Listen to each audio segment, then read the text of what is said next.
Bonjour, soyez les bienvenus à l'épisode de ESC.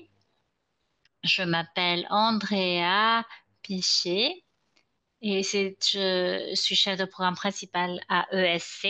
J'utilise le pronom elle et j'ai le plaisir d'être votre animatrice aujourd'hui.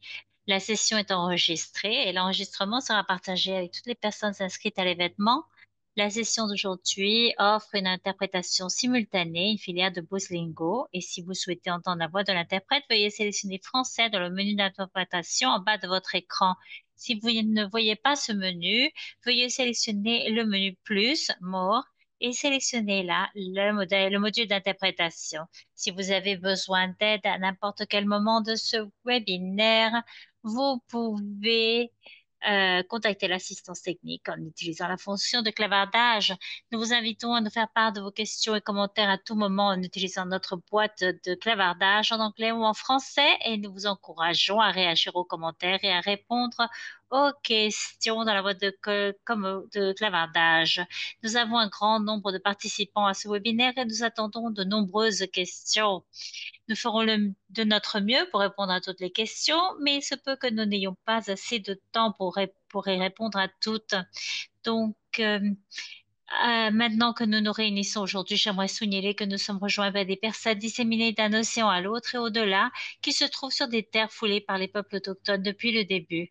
Personnellement, je viens de Terre-Neigée entre l'Escarmont et le lac Ontario dans la région de Niagara, qui sont les terres traditionnelles des Anishinaabe, des Ojibwe, Chippewa et Haudenosaunee, les peuples Haudenosaunee, et qui sont couvertes par les traités du Haut-Canada. C'est une région dans laquelle j'apprends de plus en plus au point de vue de la riche histoire et des traditions perpétuelles des peuples des Premières Nations. C'est une région où les peuples autochtones et les colons européens ont partagé de moments de coexistence sur un pied d'égalité et certains récits m'inspirent. Il me rappelle comment par l'apprentissage et le désapprentissage, nous pouvons forger de nouvelles voies de réconciliation et de guérison. Je vous invite à tous à continuer à rechercher ces opportunités et je vous invite aussi à participer dans le clavardage et à vous présenter ainsi que le territoire où vous nous rejoignez aujourd'hui. Et si vous n'êtes pas sûr, nous avons ajouté un site web où vous pouvez apprendre davantage sur le territoire d'où vous nous rejoignez.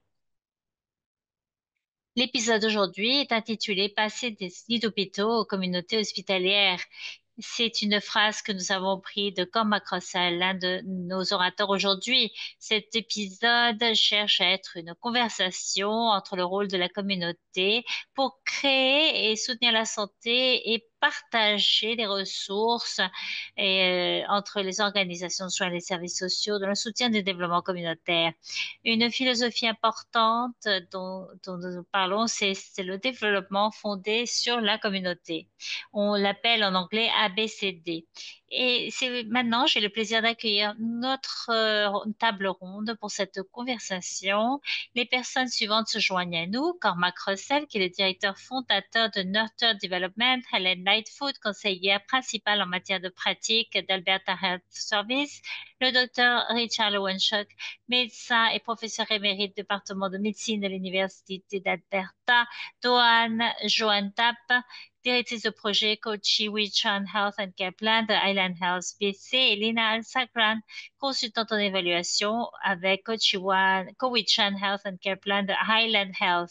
Bienvenue à tous, c'est un plaisir de vous avoir ici. J'ai vraiment très hâte de lancer notre conversation. Et je pense que nous pouvons juste commencer. Ce serait excellent si chacun d'entre vous pouvait se présenter et puis, enfin, de la manière que vous préférez, et puis peut-être nous donner un peu une idée du travail que vous faites et comment il est associé aux communautés. Peut-être qu'on pourrait commencer avec Cormac. Si vous êtes d'accord, pourriez-vous, en plus de vous présenter, pourriez-vous nous expliquer un peu ce que c'est que le développement euh, fondé sur les communautés? Merci, bonjour à tous, c'est un plaisir d'être avec vous. Et c'est le soir ici. Vous pouvez sans doute voir que devient de plus en plus noir derrière moi. Et pour ceux qui ne me connaissent pas, je m'appelle Cormac Russell. Je suis le directeur fondateur d'une entreprise sociale qui travaille avec des portefeuilles dans 38 pays Il s'appelle Nurture Development et je suis aussi membre de faculté de la communauté de l'Institut de développement ABCD à l'Université de Chicago. Andrea, en termes de ce que c'est que ABCD, hein, bien, de manière très brève, une bonne façon de l'aborder, c'est comment cela est associé aux autres manières où nous essayons de réaliser des changements dans le monde. Je pense qu'il y a quatre manières différentes. En tant que personne orientée vers le changement, nous pouvons travailler donc dans cet ordre.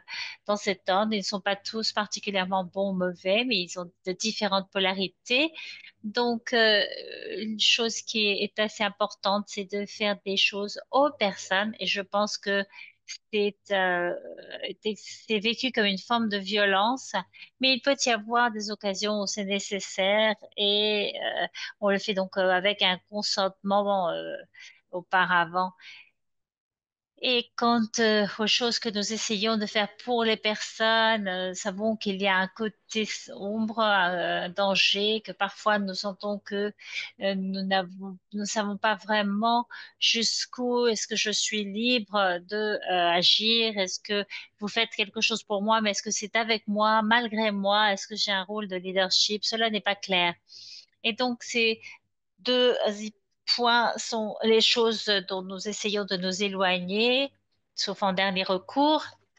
Et je pense que nous avançons dans l'espace d'être plutôt, d'accompagner les personnes, d'être avec eux, avec les personnes que nous servons. Et nous entendons beaucoup de mots utilisés pour décrire, nous parlons de coproduction, de co-création, de co-conception.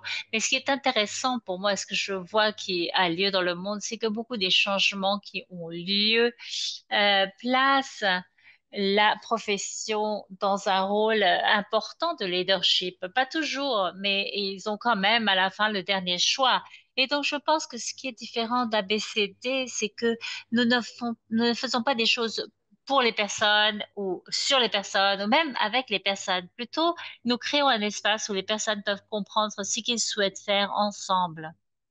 Donc, je pense que dans ce sens, et en pensant aux quatre différentes modalités du changement, ce qui est assez important, c'est que il s'agit de mettre l'accent sur les personnes, de penser aux communautés. Et donc, au lieu d'apporter la santé aux communautés, je pense que en tant que médecin, nous joignons à la santé dans la communauté parce que nous concevons la communauté comme des créateurs de santé. Donc, l'ABCD essaye de diriger vers l'espace commun. Et finalement, si nous pensons à cela comme une métaphore de fleuve de la vie, il y a trois courants dans la réalisation du changement.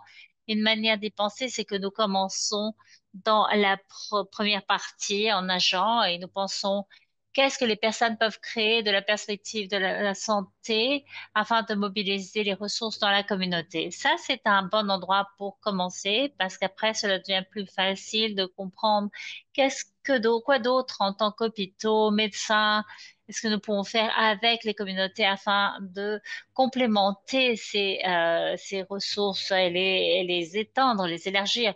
Et finalement, et bien évidemment, dans la santé, il y a des choses que les populations ont besoin et qu'est-ce que nous pouvons faire pour eux. Donc, on commence par ce que les personnes peuvent faire eux-mêmes. On élimine les obstacles, on parle d'équité. Et après, qu'est-ce qu'on peut faire pour les aider un peu sans leur ôter leur autonomie. Et après, c'est beaucoup plus simple de voir ce qui reste pour l'hôpital, ce que l'hôpital doit faire pour les personnes au nom de la santé. Voilà, ça c'était une vision très rapide. Merci, c'est un excellent aperçu et cela cadre très bien la discussion d'aujourd'hui.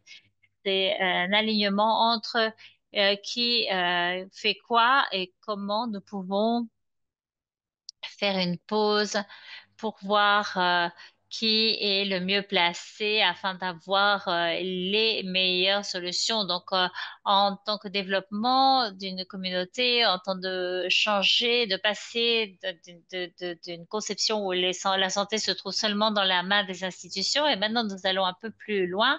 Et nous disons quelles parties doivent correspondre aux hôpitaux et aux institutions et quelles parties doivent appartenir à l'agir et à la décision des personnes en tant que preneurs de décision principaux. Merci beaucoup. Et maintenant, je voudrais présenter le reste de notre table ronde. Hélène, est-ce que tu pourrais te présenter, s'il vous te plaît? Merci, Andrea. Bien sûr, je m'appelle Hélène Lightfoot. J'habite à Edmonton, Alberta. Je suis co-responsable dans une initiative pour aider les personnes à vivre bien et nous travaillons à Alberta pour réunir les partenaires sociaux et de communauté et de la santé et ceux qui ont une expérience au travail collaboratif pour offrir un soutien aux personnes qui vivent avec la démence et leurs soins et aussi sensibiliser les communautés sur ce que c'est que la démence, bien vivre avec la démence dans cette région. Et comme Cormac en parlait, c'est que nous pensons à comment travailler avec et pour les personnes en réalisant ce travail. Merci, bienvenue, Hélène. Richard, est-ce que nous pouvons parler avec toi maintenant? Oui, bien sûr. Bon après-midi, bonjour, bonsoir, tout le monde. Je m'appelle Richard Lewanchuk. Je suis un médecin et directeur pour l'intégration des services à l'Université d'Alberta. Mais maintenant que nous passons d'une énorme entité à des entités séparées, plus petites, eh bien, nos groupes de santé aiguë existent encore, mais notre groupe communautaire commence à peine à travailler. Mais nous aimons souvent expliquer l'intégration du système de santé comme aider les personnes pour qu'elles soient le plus en très bonne santé et le plus indépendant que ce soit possible chez eux, dans les communautés. Et nous continuons à réaliser ce travail avec l'aide des communautés ou en facilitant le travail des communautés. Merci beaucoup pour cela. Maintenant, je voudrais donner la parole à Donna. Peux-tu te présenter, Donna?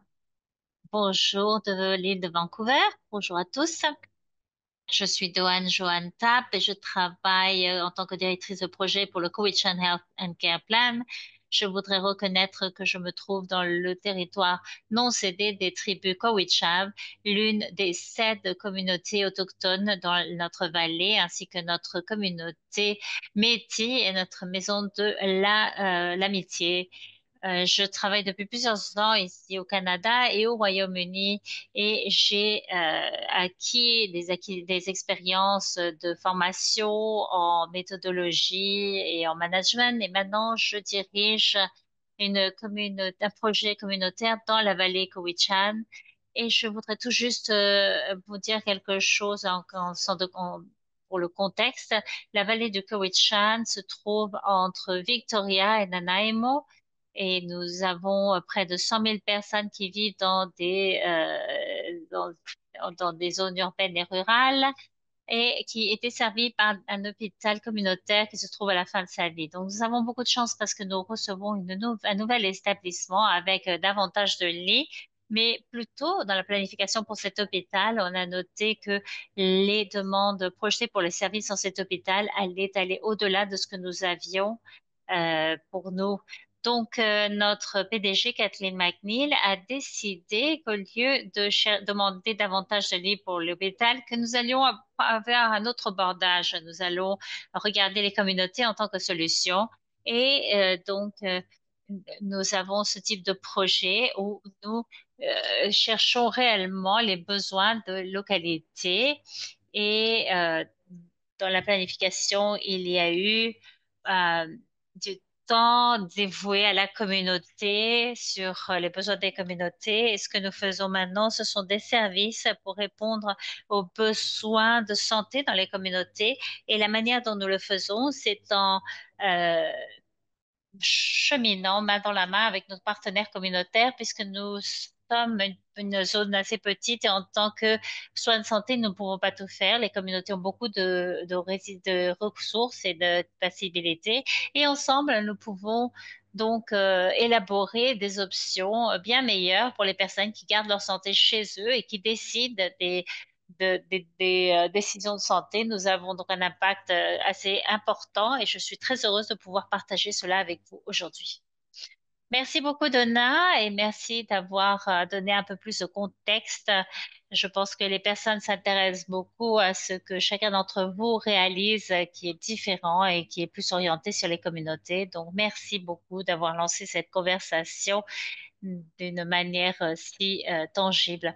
Et maintenant, je voudrais donner la parole à Lina pour se présenter. Après, s'il y a quelque chose que vous souhaitez partager pour construire sur l'introduction de Donna.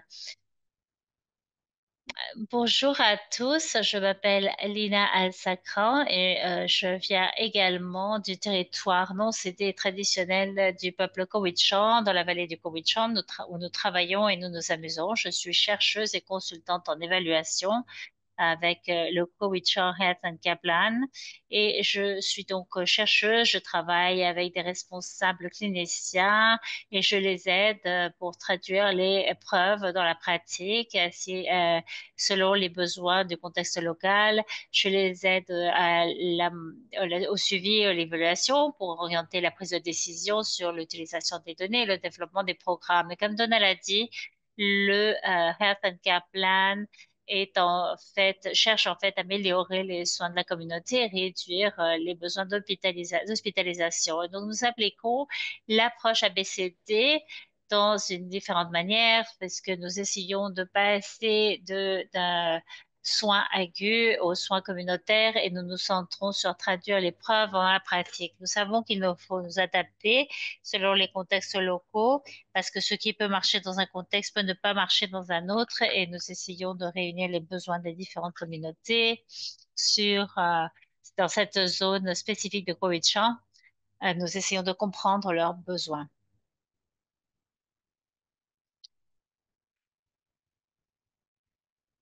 Merci beaucoup. Nous pouvons peut-être rentrer dans les détails de votre travail dans le plan de santé et de soins.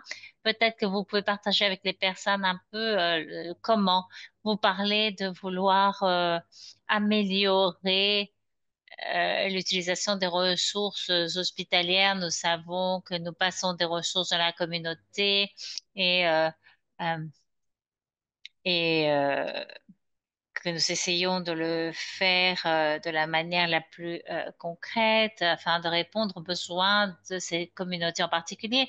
Est-ce que vous pourriez nous donner un peu plus de détails pour que les personnes comprennent mieux comment nous sommes passés d'avoir besoin de réduire l'utilisation et les demandes de lits hospitaliers à passer les services dans les mains des communautés? Est-ce que cela veut dire, on va plus le faire, faites-le, ou est-ce que c'est la manière dont vous faites une transition stratégique pour que cela puisse arriver dans la communauté?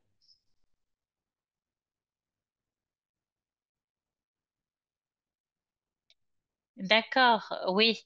Alors, je vais commencer par identifier les besoins et pourquoi nous avons eu besoin de faire une transition de l'hôpital à la communauté. Ça a commencé avec un projet hospitalier, la demande allait excéder les ressources et il voulait donc comprendre pourquoi cela arrivait. Nous avons commencé à voir qui venait à l'hôpital, identifier les personnes qui pouvaient être aidées dans les communautés et, euh, et qui pouvaient nous aider dans les communautés. Et nous avons fait cela parce que nous avions l'assumption que les personnes n'avaient pas...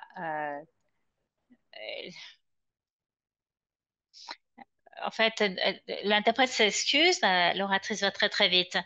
Les personnes, c'était un grand projet et nous avons donc travaillé avec eux pendant 18 mois. Ils ont connu avec des experts, des organisations volontaires, les communications et on souhaitait leur demander euh, de, en fait, c'était donc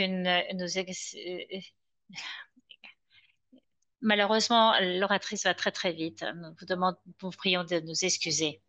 C'est comme ça que cela a commencé et cela a eu lieu avant le Covid. Et après le Covid, elle a dit, Donna, diriger le projet, elle a commencé à opérationnaliser le projet et c'est comme ça qu'on a, et je ne sais plus quelle était votre deuxième question, peut-être la retombée de nos efforts, c'était ça la deuxième partie de la question? Oui, qu'est-ce que vous voyez, et qu'est-ce qui se passe dans vos programmes? Dans le sens dans lequel vous réalisez des partenariats avec les communautés. Qu'est-ce que vous voyez, qu'est-ce qui se passe et comment cela a un impact sur les personnes au sein de la communauté? Eh bien, il y a beaucoup d'impacts et l'un des impacts plus importants, ce sont les partenariats qui sont créés et comment nous profitons des ressources et comment nous arrivons à faire tellement avec si peu. Donc, la quantité de ressources qui ont été mises en œuvre n'était pas énorme comparé à l'impact que nous voyons. Et donc, historiquement, l'hôpital se trouvait dans un état de suroccupation. Ça, c'est quelque chose que la plupart des gens peuvent comprendre. Et maintenant, l'hôpital est sous capacité et cela va très bien. Et nous voyons que les personnes reçoivent des meilleurs soins, que les personnes ont une meilleure santé dans la communauté. Ils n'ont pas besoin d'aller à l'hôpital tout le temps.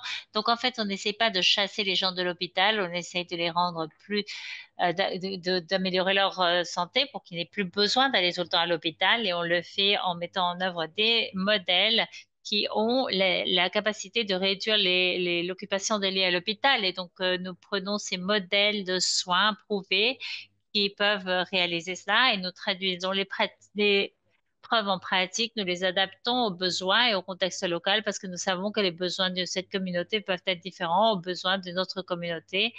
Et il y a eu beaucoup d'adaptations qui ont dû avoir lieu pour que ces modèles fonctionnent. Et nous voyons donc ce changement dans les communautés. Nous voyons une réduction dans l'hôpitalisation. Donc pour les populations prioritaires que nous avons soutenues, il y a eu une utilisation immense dans le besoin hospitalier et c'est vraiment très bien de pouvoir le voir et je sais que lorsque nous avons commencé à avoir un changement dans l'utilisation des lits d'hôpitaux, c'était très excitant. On se disait, ah, ben, ça fonctionne.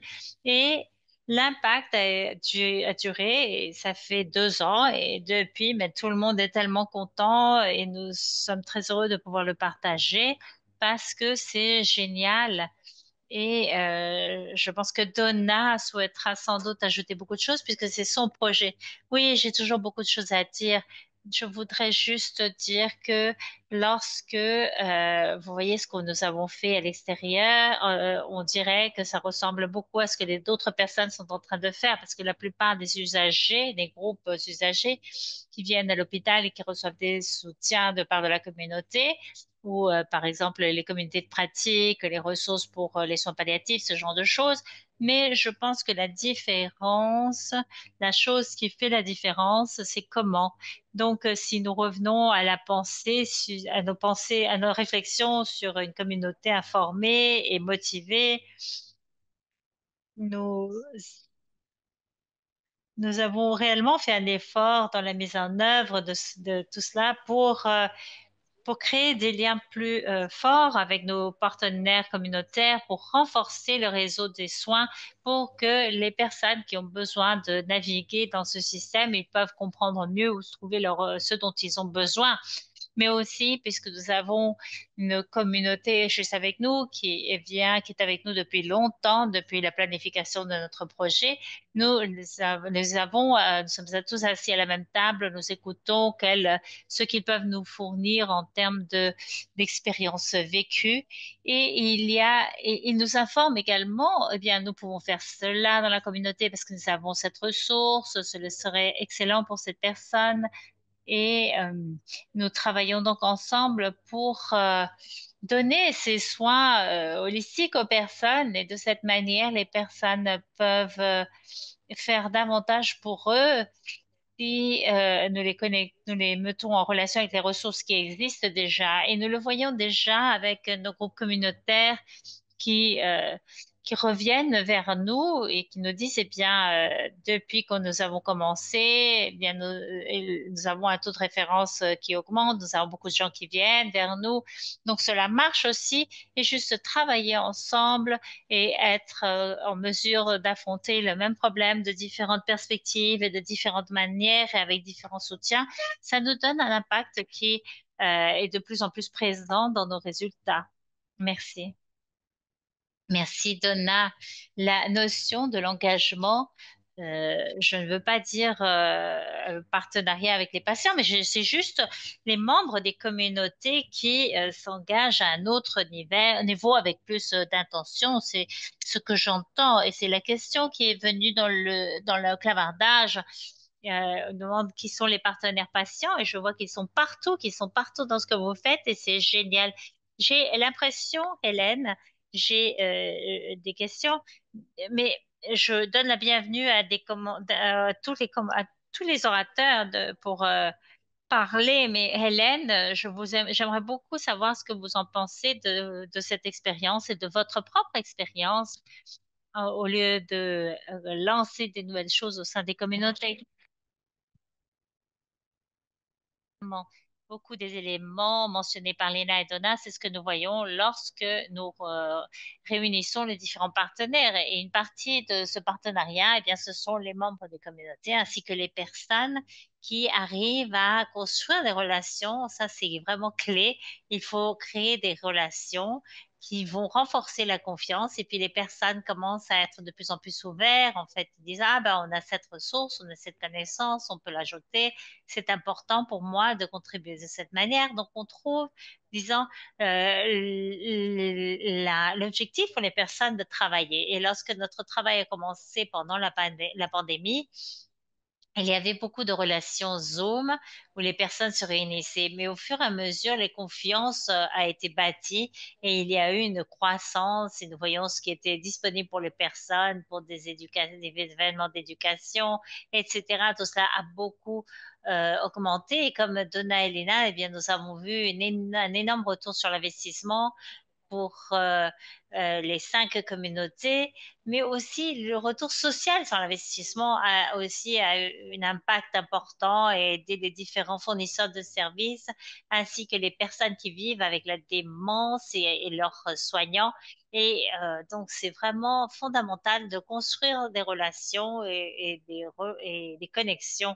Et lorsque cela est en place et que les communautés sont prêtes pour adopter ce genre de méthodologie.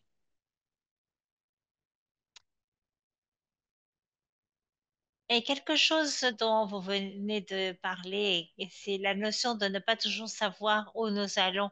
Oh oui, oui, et pour beaucoup d'entre nous, lorsque nous parlons de vouloir des solutions fondées sur des preuves et des solutions orientées sur la recherche, bien sûr, on veut les meilleures pratiques. Nous voulons savoir tout ce que vous avez appris, Donna, Richard, Hélène.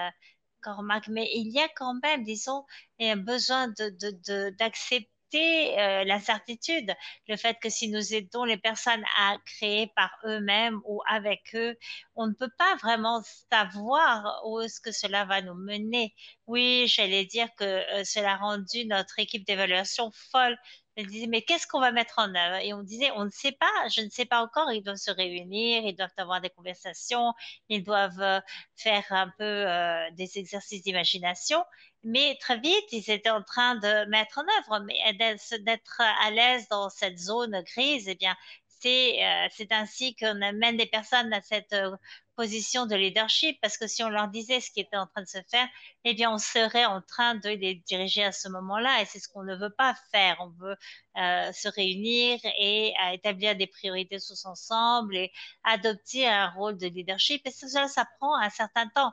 Mais je pense que certaines des choses que nous cherchions, c'était les connexions. C'était comprendre la profondeur de ces connexions, combien de connexions et comment le modèle allait, disons, être notre guide pour la navigation dans ces communautés. Il y avait des groupes proches, il y avait beaucoup de connexions avec la communauté.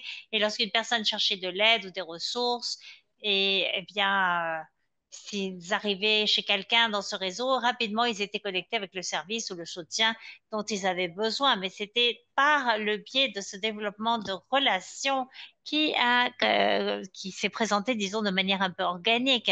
Et donc, à nouveau, on ne pouvait pas dire oui, d'accord. Alors, la mise en œuvre, elle existe comme ça pour ce modèle. En fait, on ne savait pas qu'elle existait avant qu'elle soit créée. Donc, il s'agissait de rester très ouvert. Où est-ce que cela nous mène? Eh ben, on va voir, on remplit les besoins et on se demandait à chaque fois, est-ce que cela aide les personnes? Est-ce que ils arrivent à obtenir ce qu'ils considèrent une priorité? Et cette voie de l'expérience vécue a été vraiment clé, de se dire, est-ce que cela aide? Est-ce qu'on se sent, qu'on peut vraiment participer? Alors, ça revenait toujours sur cela.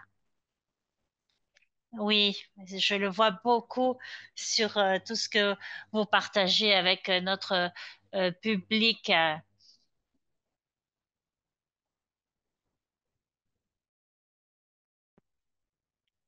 Oui, sûrement. Je pense que Catherine m'a indiqué deux points importants. Le premier, c'est que ça démontre un changement important dans la mentalité et qu'on ne peut pas faire quelque chose de la même manière et espérer un résultat différent. Et puis Singapour, et Singapour disait ça depuis 20 ans, ils disent que les hôpitaux sont des monuments qui sont destinés pour l'échec parce que quand un patient est admis et que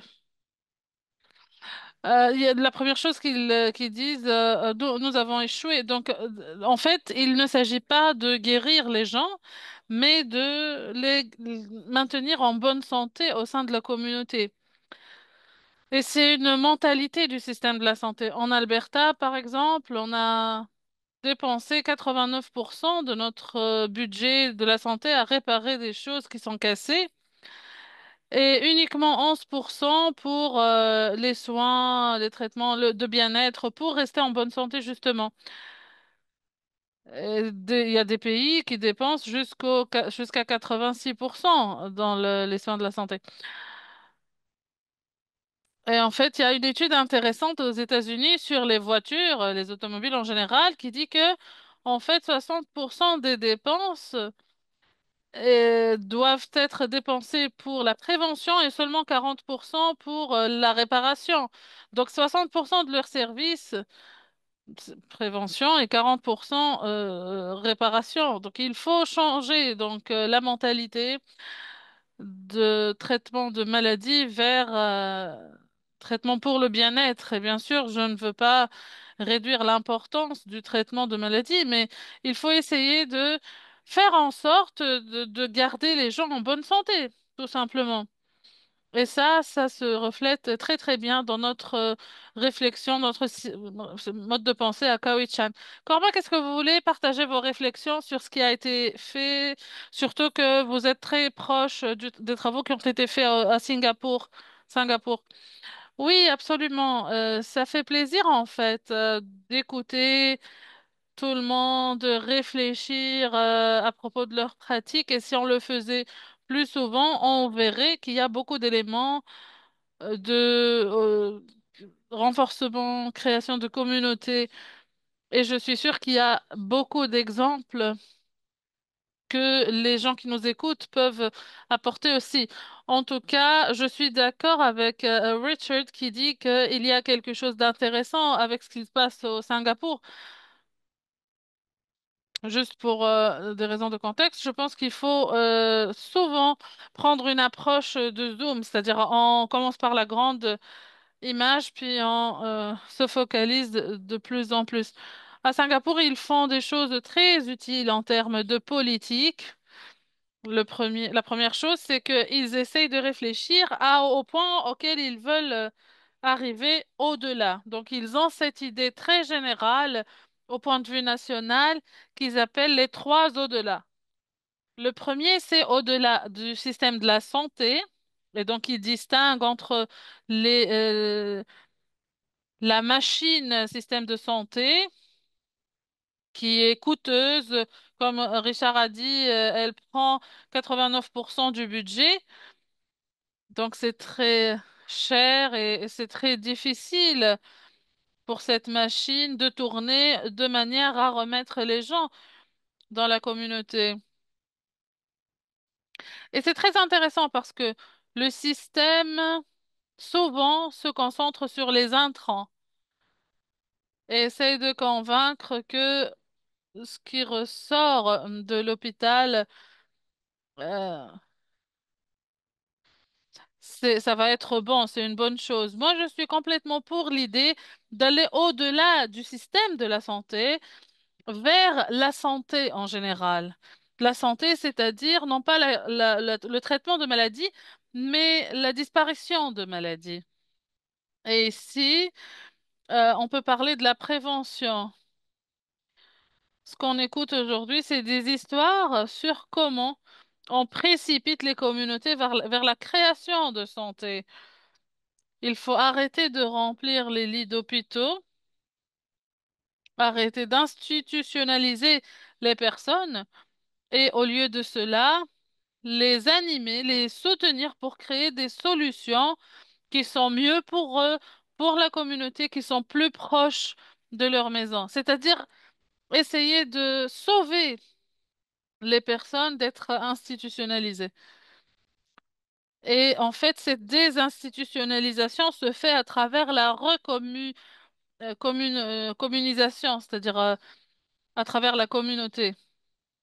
Bien sûr, il ne s'agit pas de jeter toute la responsabilité sur les communautés, non, mais de reconnaître que pendant très longtemps, le modèle dont on dispose a exproprié les capacités des communautés vers les hôpitaux et on avait tendance à penser que les hôpitaux étaient mieux, mais ce n'est pas correct, ce n'est pas vrai.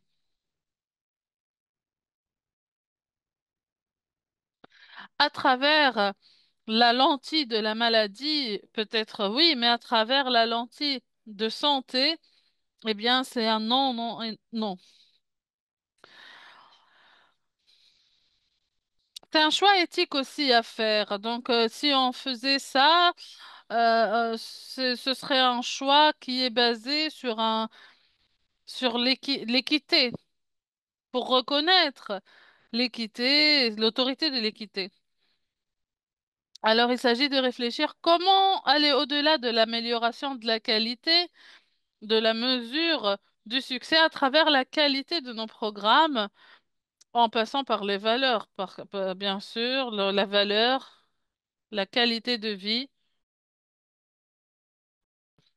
Parmi les choses aussi qui sont intéressantes dans l'histoire de Singapour, c'est que ça donne des exemples pratiques. Parmi les meilleurs exemples, c'est un hôpital à Yishun où ils se sont dit comment est-ce qu'on peut rendre ceci une réalité.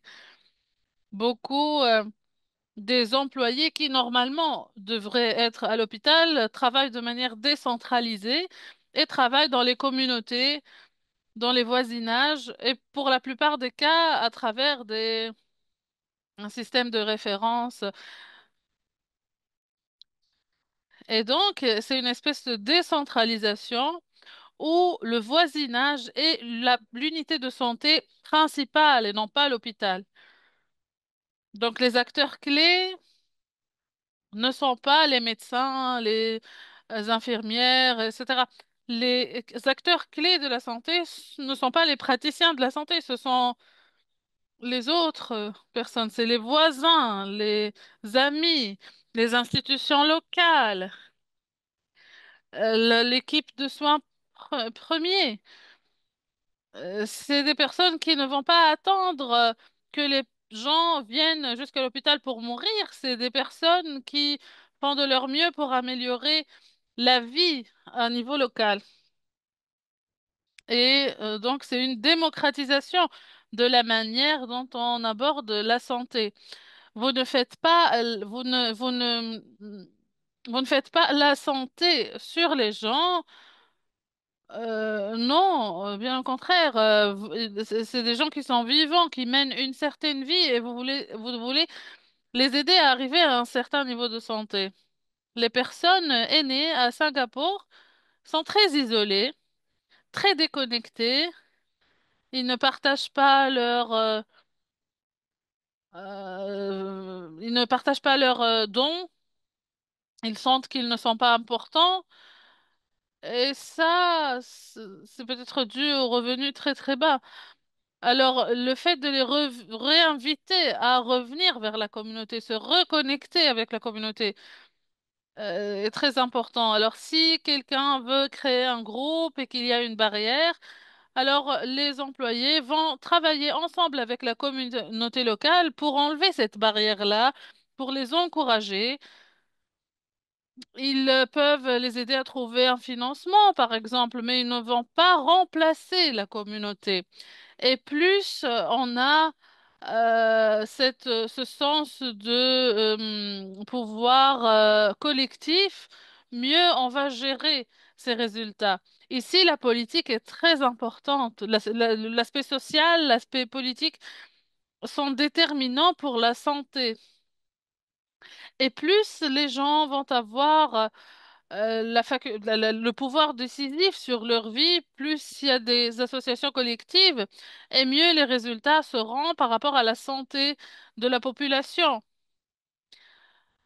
Il faut arrêter de considérer les voisinages et les populations comme un ensemble de patients potentiels, mais comme la chose, enfin, l'acteur principal qu'il faut aider à rester en bonne santé. Je me rappelle quelqu'un à l'hôpital en Écosse me dire, les personnes desquelles on s'occupe meurent deux fois. Ils meurent une première mort sociale et puis une deuxième mort psychologique. Et je pense que c'est une excellente réflexion, ce qu'il m'a dit.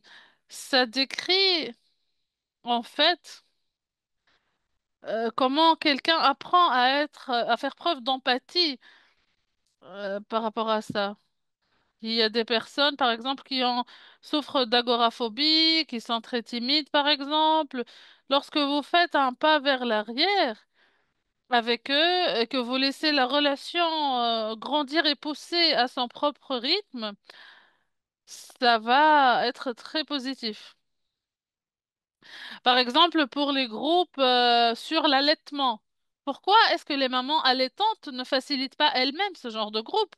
Pourquoi est-ce que c'est une infirmière qui va faire ça à leur place? L'autorité de mener dans sa propre communauté est quelque chose de difficile, bien sûr. C'est-à-dire d'assumer ce rôle-là. C'est pas forcément facile, mais nous devons construire des communautés ou un travail de manière que les communautés prennent en main ce genre de choses. La dernière chose que je voudrais partager avec vous, c'est sur la chose qui pour moi compte le plus. Dans la forêt, vous avez la canopée. C'est connu que cette panopée est une histoire, c'est un étage supérieur. Alors ça, pour nous, c'est le système de santé qui est supervisé par les institutions, les cliniciens et les professionnels de la santé. Et puis, la reine de création de santé, c'est l'hôpital. Et je pense que l'histoire de Yashun permet de remettre en question cette histoire.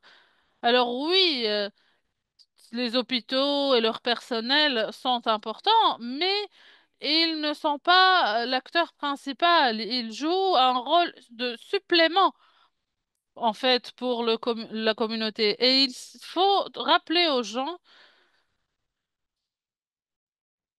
votre santé sera meilleure si vous vivez dans une communauté, si vous êtes connecté. Et donc, puisque c'est quelque chose qui va renforcer la bonne santé, eh bien, essayons d'encourager à ça, et essayons de ne pas mettre ça en danger.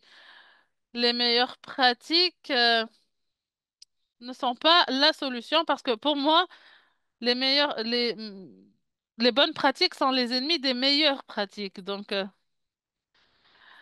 vous avez présenté d'excellents exemples. Il y a beaucoup de personnes sur le clavardage qui ont partagé leurs expériences. Il y a énormément de bon travail qui a été fait dans ce sens, dans la santé publique et les questions autour. Cormac, vous avez partagé des choses qui résonnent chez beaucoup de gens, surtout cette histoire de la mort, double mort, la mort sociale puis la mort clinique. Ça résonne avec beaucoup de personnes. Très bien. Je vais poser une autre question. D'abord, y a-t-il des commentaires, des réflexions? Si vous voulez partager un exemple ou insister sur un point. Je voulais ajouter quelque chose à ça, oui, en fait. J'aime bien comment Cormac parle de l'impact de du pouvoir et comment le pouvoir local peut aider à développer ça. Donc, le leadership clinique local est important. Ils vivent dans le voisinage et c'est bien de voir ce programme réussir parce que pour eux, ils vont faire réussir le programme parce que pour eux, c'est pas juste un lieu de travail, c'est leur maison, c'est leurs amis, c'est leur communauté. Ils vont aux mêmes écoles, aux mêmes magasins, aux mêmes centres récréatifs que les personnes qu'ils traitent. Et ça développe de fortes relations, de forts partenariats. Ils travaillent tous sur des choses différentes, mais l'objectif commun à eux tous, c'est de maintenir donc la bonne santé, le leadership clinique est important aussi ici parce que ces leaders font partie de la communauté. Ils ont aussi une connaissance approfondie de ce qui pourrait marcher ou ne pas marcher dans la communauté.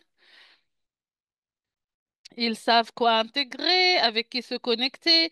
Ils sont en mesure de détecter des partenaires clés qui doivent être disponibles, qui doivent être invités autour de la table. Quand nous avons commencé avec Donna, et je pense que Donna pourra ajouter des choses à ça si elle veut. Donc, lorsqu'on a commencé, on avait beaucoup d'amis. Au début, je n'ai pas vraiment senti l'importance de cela, mais les dernières années, j'ai commencé à voir à quel point il est important de créer ces partenariats pour justement mener le changement.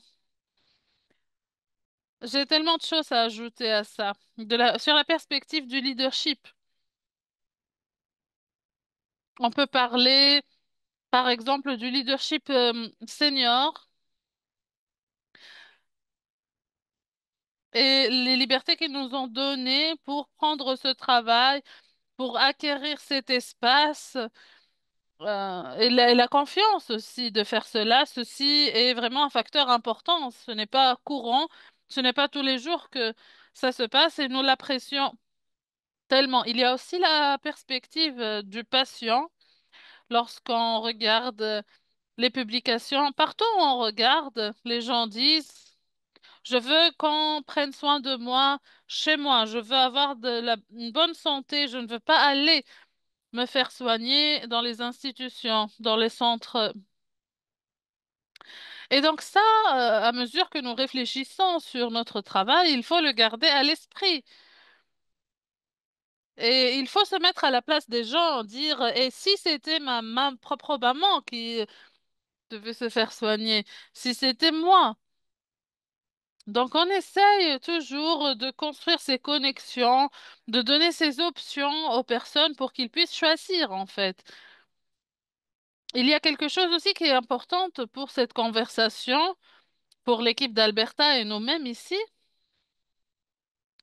Donc, nos projets ont été mis en place au milieu du Covid. À ce moment-là, il y avait beaucoup d'isolation sociale et beaucoup de ressources communautaires se sont effondrées pendant une période, une certaine période. Aujourd'hui, c'est différent et donc nous nous attaquons à cette isolation sociale dans les communautés. Nous travaillons de construire les ressources, de travailler ensemble pour soutenir les uns les autres, pour soutenir la communauté. Voilà, je voulais ajouter ces choses. Hélène, si tu veux bien partager ta propre expérience. Oui, absolument. En fait, ces commentaires trouvent leur écho chez moi. Nous, au ESC Canada, nous avons eu beaucoup d'indépendance en termes de santé. Nous nous sommes retrouvés dans des situations où cette chose a vraiment fait une différence. Le fait d'écouter la communauté, le fait de la traiter au même niveau. Il y a d'abord un désapprentissage qui doit avoir lieu. C'est des choses qu'on doit oublier, des réflexes qu'on doit abandonner pour que les solutions soient trouvées à travers un effort collectif par des personnes qui se réunissent pour se développer et de se développer eux-mêmes et se développer les uns les autres. Donc, ça, c'est important pour notre travail. On essaye de passer du modèle purement médical vers un programme de renforcement du bien-être avec et pour les gens. Donc, il faut apprendre de nouvelles choses. L'autre chose qui me vient à l'esprit, qui m'est venue à l'esprit lorsque vous avez parlé de partenariat, c'est que les équipes qu'on voyait, avec qui j'ai travaillé, peut-être il y a 7 ans déjà, ont commencé à développer des réseaux profonds. Et puis, il y a aussi la connexion avec les services de prévention, mais aussi les organisations de la société civile. Et moi, euh, j'ai appris des organisations comme le vieillir chez soi, etc. C'est des bonnes stratégies pour renforcer les relations locales et d'en faire une stratégie, en fait, pour que ça devienne la structure à travers laquelle on va développer et on doit faire continuer ce système.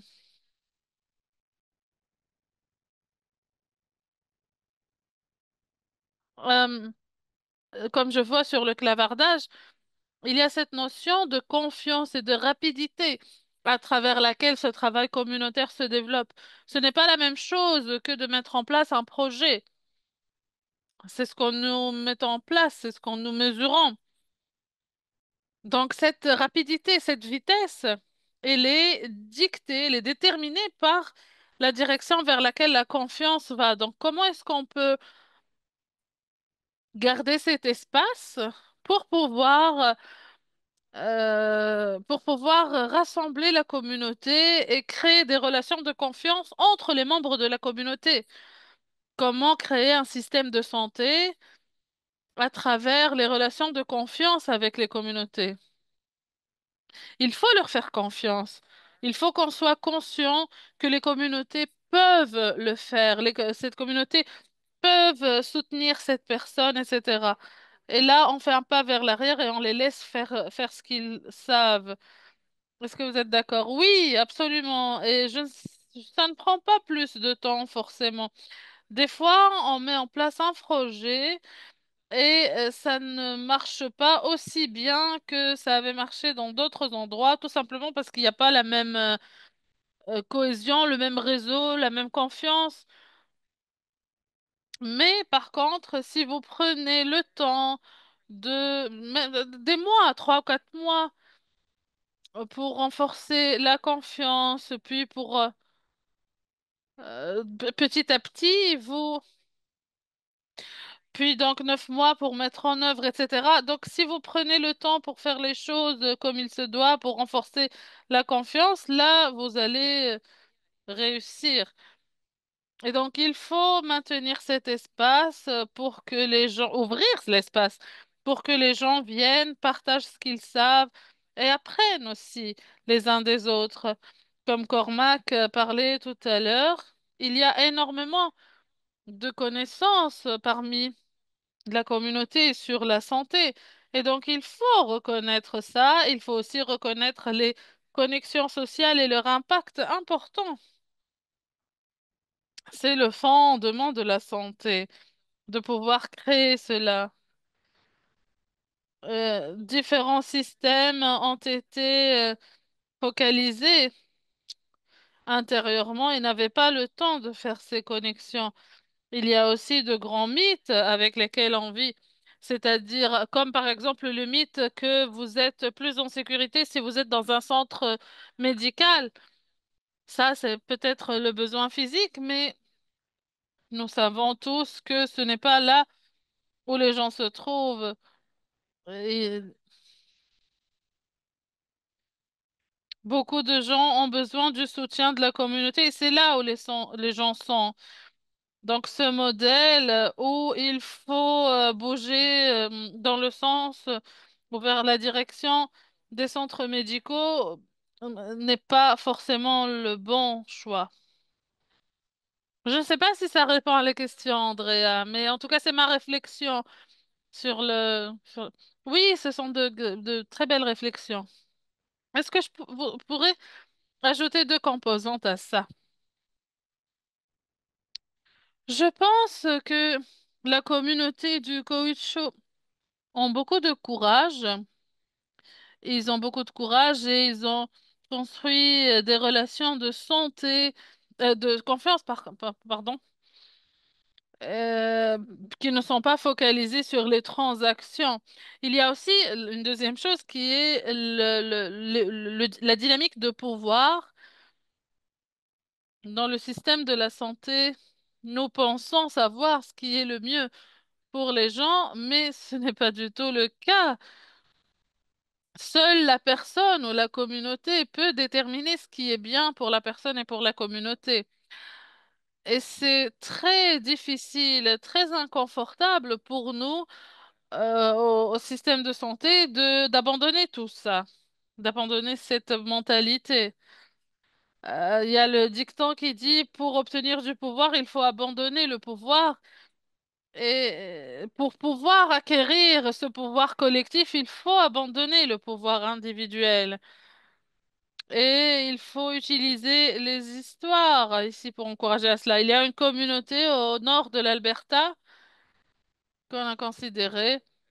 Ils fumaient beaucoup, buvaient beaucoup, ne s'exerçaient pas beaucoup, ne faisaient pas beaucoup de sport. Et on leur a dit, il faut fumer moins, il faut faire plus de sport, il faut manger plus sain, il faut boire moins, etc. Et la communauté nous ont dit d'aller faire un saut dans le lac. Euh, mais ce que nous voulons, c'est une piscine. Hmm. Ce que nous avons, donc, ça nous a donné l'idée qu'on avait besoin d'une piscine. On a donc creusé une piscine que la communauté a utilisée. Ils se rassemblaient là et faisaient des activités pour les enfants. Et donc, la communauté a vraiment bénéficié de cette piscine qui a été creusée et ils en ont bénéficié beaucoup plus que de nos conseils sur la cigarette ou de l'alcool. Tout ça pour vous dire que on ne doit pas forcément naviguer le bateau, on est juste là pour aider, donner notre expertise, notre savoir, mais la communauté, c'est ce qui est le mieux pour elle. L'exemple est fantastique. C'est une illustration claire de la réallocation du pouvoir et de l'autorité. Alors, c'est très beau lorsque la communauté vient vous dire, nous savons ce qui est bien pour nous, nous voulons une piscine et nous, en tant qu'institution, nous les aidons à atteindre l'objectif qu'ils veulent. Et ceci est très important et il est réalisé à travers une bonne communication à travers nos systèmes et à travers notre communauté. Cormac, vous avez allumé votre microphone, n'hésitez pas à intervenir. Oui, je voudrais rebondir ce que Richard et Hélène ont dit. J'ai aussi vu beaucoup de commentaires sur le chat, beaucoup de convivialité, les gens qui partagent des histoires et des exemples, j'aime beaucoup ça. Mais puisqu'on parle de deux niveaux, un niveau de partage d'histoire et un autre pour parler de principes, voici ce que nous faisons. Voici ce que nous faisions par le passé. Donc, il y a une transition claire. Certains parlent de ce qu'il ne faut pas faire pour être efficace. Et moi, je voudrais partager avec vous une histoire sur l'interface. Vous l'avez écrit au début de cette conversation. Vous avez parlé de l'alignement et de ce qui correspond. Et bien sûr, ça, c'est vraiment un art. C'est le fil d'or qu'on doit suivre. En tout cas, je vais vous raconter une petite histoire sur l'alignement, comment les personnes ont commencé à réaliser le changement. Donc, à Chicago, donc Austin, un quartier de Chicago dans les années 80, l'hôpital était local par rapport aux communautés et la communauté locale ne sentait que l'hôpital ne servait pas bien la communauté, il n'était pas bien représenté par le staff, ils ne sentaient pas vraiment que le service répondait à leurs besoins en tant que communauté. Donc, un leader très progressif à l'hôpital a dit qu'il fallait il fallait converser avec la communauté pour mieux comprendre les problèmes. Et ce qui était très clair, c'est qu'il ne s'agit pas seulement de fournir des services, il ne s'agit pas de fournisseurs de services et patients potentiels ou utilisateurs des services. C'était une conversation entre des praticiens de soins éthiques et les citoyens, tous ceux qui habitaient dans la communauté et qui essayaient de comprendre comment mieux s'aligner pour que tout le monde soit en bonne santé. Et cela a culminé dans un domaine particulier de curiosité, c'est-à-dire qu'une personne qui était dans les réunions publiques a dit, mais pourquoi autant de nos jeunes adolescents se trouvent les week-ends? Il faudrait comprendre cela. Et en fait, lorsqu'ils ont examiné ce qui se passait, c'était assez rigolo au départ et donc ils sont revenus vers la communauté et ils leur ont dit que ce que les adolescents avaient ce qu'ils avaient lorsqu'ils venaient à l'hôpital, ils étaient en train de parler en latin et en grec littéralement. Et les communautés ont dit, bon, alors est-ce que tu pourrais nous le dire en anglais? Et ils ont traduit, enfin, avec une terminologie assez élégante, la description de ce que la plupart des garçons avaient. Il s'agissait de peut-être des bleus à cause de violences domestiques ou des morsures de chiens. En fait, c'était l'une des raisons principales pour lesquelles les jeunes hommes se présentaient à l'hôpital dans les années 80.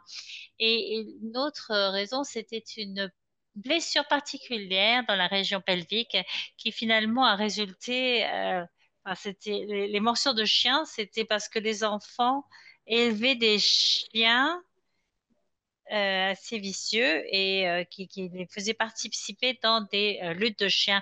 Et les blessures pelviques, c'est parce que on, ils prenaient des camions, les enfants sautaient dans les camions et parfois ils tombaient et ils se faisaient du mal. Et donc l'un des leaders de la communauté disait, mais il ne s'agit pas du tout de problèmes de santé, il s'agit de problèmes communautaires. Nos enfants viennent vous chercher lorsqu'en fait on a besoin d'investissement dans le développement de la communauté pour commencer à répondre à ces problèmes au sein de la communauté. Et tant qu'on n'a pas ça, eh bien évidemment qu'ils vont venir vers vous. Mais ils ont des problèmes sociaux et ils vont dans des installations médicales et après, on se fâche avec vous parce qu'on pense que vous ne nous offrez pas un bon service. Donc, cette conversation a précipité un très bel exemple d'une création de communauté de santé. Ça, c'était à Austin. Et c'est un exemple d'il y a 30 ans, mais je pense que ça vaut la peine d'y réfléchir. Et on appelle cela chaque pâté de maison est un village, every block a village. Et ils ont reconnu qu'on n'a pas de problème de jeunesse, on n'a pas nécessairement un problème de service de santé ou de soins de santé, on a un problème de village et ils utilisent donc le développement communautaire pour y répondre. Il y a aussi un programme de pauvreté qui répond, disons, aux problèmes de racisme et pour répondre aux problèmes comme principaux, disons. Et je pense que c'est absolument clé pour cette conversation d'encadrer cela de cette manière. Cormac, donc, en réponse à l'élimination de la racine de ces problèmes, c'est que les personnes doivent donc dire qu'il faut travailler sur ces problèmes au lieu de se centrer sur les problèmes des soins de santé. Et j'entends cela dans d'autres histoires aussi, dans l'échange, j'entends continuellement que quand les personnes demandent à la communauté de participer, la communauté dit oui. Et je pense qu'il y a genre un mythe les personnes ne souhaitent pas aider, les personnes ne veulent pas réaliser le travail, ils veulent seulement être servies. Et je pense que c'est un mythe en fait. Les personnes attendent qu'on leur demande de contribuer, elles attendent qu'on leur demande quels sont leurs besoins, elles attendent qu'on leur demande de participer. Ils ne vont pas tout simplement offrir leurs services s'ils ne savent pas comment ils vont être utilisés. Donc j'aime beaucoup écouter ces expériences, de ce qui se passe lorsqu'on demande. Par exemple, nos amis à Corwich, quand vous allez aux communautés, les personnes avec lesquelles vous n'aviez pas travaillé, quelles étaient leurs réponses?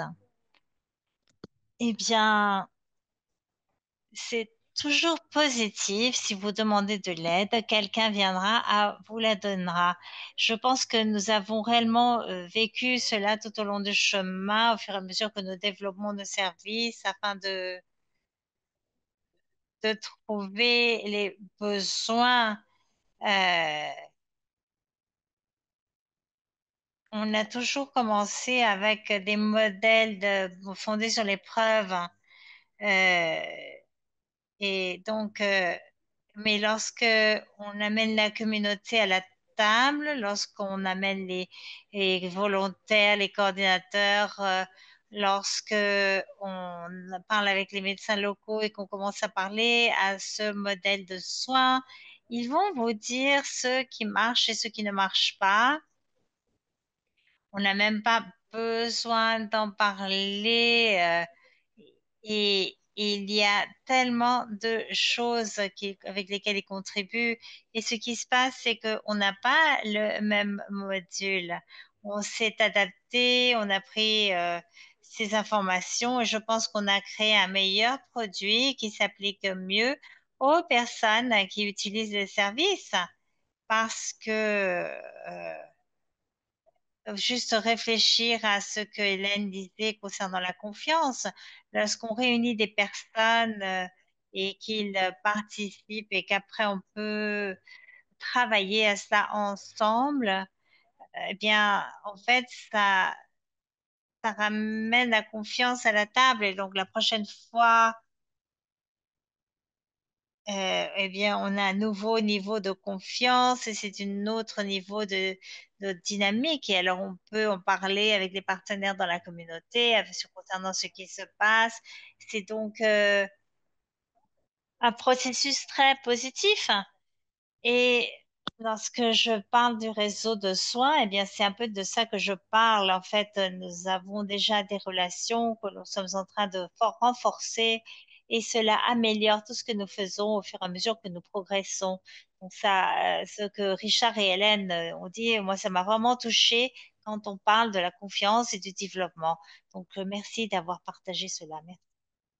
Je voulais juste ajouter qu'il y a dans chaque communauté, il y a des choses qui se passent et donc nous assumons qu'il ne se passe rien et on commence avec quelque chose de neuf ou nouveau. Mais dans toutes les communautés, en fait, on construit sur ce qui est déjà là et je pense qu'il y a déjà eu un certain travail et donc on se demande maintenant quelle va être la priorité ou comment développer une prise de décision partagée, etc. Et comment est-ce que on arrive vraiment à partager nos ressources. Tout cela peut coûter de l'argent, des efforts, du temps. Donc, ce genre de choses ont lieu au sein des communautés. C'est donc de comprendre ce qui se passe et il y a eu une question dans la boîte de discussion concernant les communautés qui avaient peut-être plus de conflits ou de problèmes. Il y a encore des choses positives qui ont lieu dans ces communautés pour approcher les personnes qui sont en train d'essayer de relever le travail qu'ils font et les accompagner. Et donc, cette construction de confiance peut prendre un peu plus de temps. Et peut-être que s'il y a un conflit, la confiance a vraiment été minée, mais je pense que si, il faut toujours chercher cela dans les communautés. Et je pense que c'est important aussi, afin de résoudre le conflit, cela peut nous signaler où est-ce qu'il nous faut travailler, où est-ce que les communautés n'ont pas encore travaillé. Je pense que c'est vraiment une pièce très importante du développement de la communauté et le fait de comprendre le conflit et de ne pas attendre à que le conflit soit résolu. Je pense que le conflit, c'est le point de départ pour énormément de bon travail. Oui, alors moi je voudrais ajouter un peu, j'ai de l'expérience à travailler avec des partenaires communautaires, des agences volontaires. En fait, on a eu une excellente réponse dans la vallée Konomi-chan et nous avons beaucoup d'organisations qui sont en mesure de contribuer à beaucoup de choses et ce qui est excellent, c'est que ils peuvent ajouter des choses que les soins de santé ne peuvent pas. Par exemple, les soins de santé peuvent fournir des services, mais il y a beaucoup plus de choses qui ont un impact au-delà des soins de santé, la transportation, le transport, le logement, la sécurité alimentaire, tout ça a un impact énorme. Et donc, pendant que nous travaillons ensemble, nous répondons aux problèmes sociaux et de santé et cela crée un impact social qui après se reflète dans le besoin hospitalier. Et ils sont toujours heureux de recevoir de la collaboration. Et on a mis en œuvre une stratégie et ce qu'on veut faire, c'est de souligner l'impact de l'automne et nous savions que sans la communauté, on ne serait pas capable d'avoir le même impact. Et en demandant à la communauté de diriger ce travail et ce projet, nous savions que qu'il y aurait beaucoup plus d'impact que si nous le faisions tout seuls. Et donc, on travaille ensemble et c'est vraiment, cela fait partie de ce que tout le monde appelle ça le secret, disons, pour le travail communautaire. Génial, génial. Oui. Alors,